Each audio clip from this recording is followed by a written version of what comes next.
میرے TikToker, YouTuber, vlogger, content maker بہنوں اور بھائیوں، یہ کیا اب ایک کے بعد ایک اللہ ہی اکبر من اختہا، ایک سے بڑھ کر ایک بے حیائی، فحاشی، برائی، حرام کاری کا ٹرینڈ سیٹ کرتے جا رہے ہیں۔ بعد والے کا کنٹینٹ، پوسٹ، ویڈیو پہلے والے سے 4 قدم آگے ہی ہوتی ہے۔ نہ اسلام، قرآن، پاکستان، خاندان، کسی کا کوئی خیال لحاظ نہیں ہے، کوئی لمٹ حد نہیں ہے۔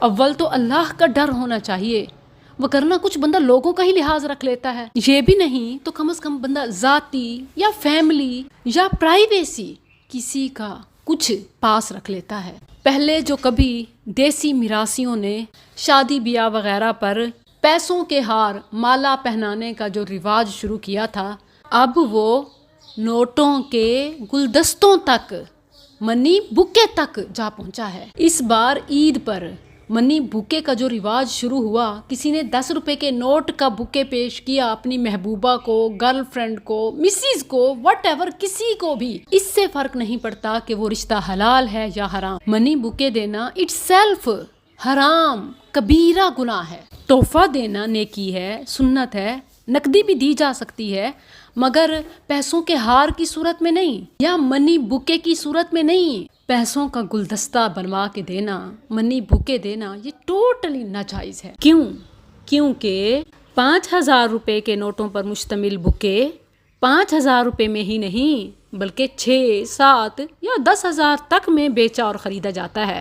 یہ محنت اور میکنگ کے پیسے نہیں ہیں، بلکہ زائد پیسے یہ سود کو جائز کرنے کا ایک چور دروازہ ہے۔ دیکھیں کہ کیا کوئی اس کو کھول کر دوبارہ گدی بنا کے واپس کرے اس کی اس محنت کا، جو کہ زیادہ ہوتی ہے۔ ایک ایک پن ہٹانا، احتیاط سے کھولنا، گدی بنانا، کیا اس محنت کا کوئی معاوضہ دیتا ہے؟ تو یہ محنت اور میکنگ ہے ہی نہیں کہ اس کا معاوضہ دیا جا رہا ہو۔ یہ تو سیدھا سیدھا کچھ پیسوں کو زیادہ پیسوں کے عوض خریدنا ہے۔ اور حدیث کی روح سے ایک ہی قسم کی مالیت کا تبادلہ مساوات اور برابری کے ساتھ جائز ہے، کمی زیادتی کے ساتھ تبادلہ سود کے مترادف ہے۔ بخاری کتاب البیوع میں ہے، ایک ہی قسم کی کھجوروں کو دوسری قسم کی کھجوروں کے ساتھ اضافے سے تبادلہ کرنا ناجائز ہے۔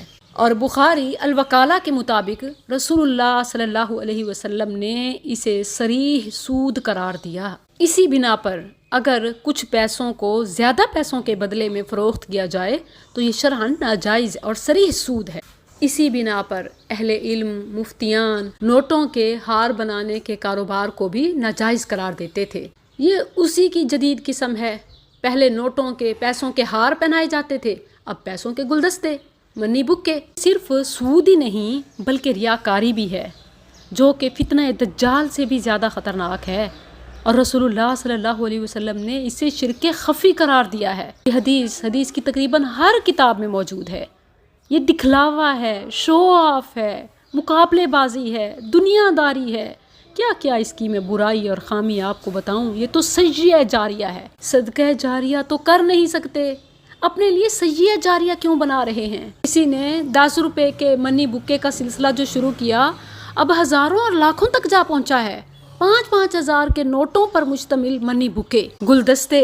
سورہ العنکبوت آیت 13 بلا رہی ہے، بتا رہی ہے، وَلَيَحْمِلُنَّ أَثْقَالَهُمْ وَأَثْقَالًا مَعَ أَثْقَالِهِمْ وَلَيُسْأَلُنَّ يَوْمَ الْقِيَامَةِ عَمَّا كَانُوا يَفْتَرُونَ۔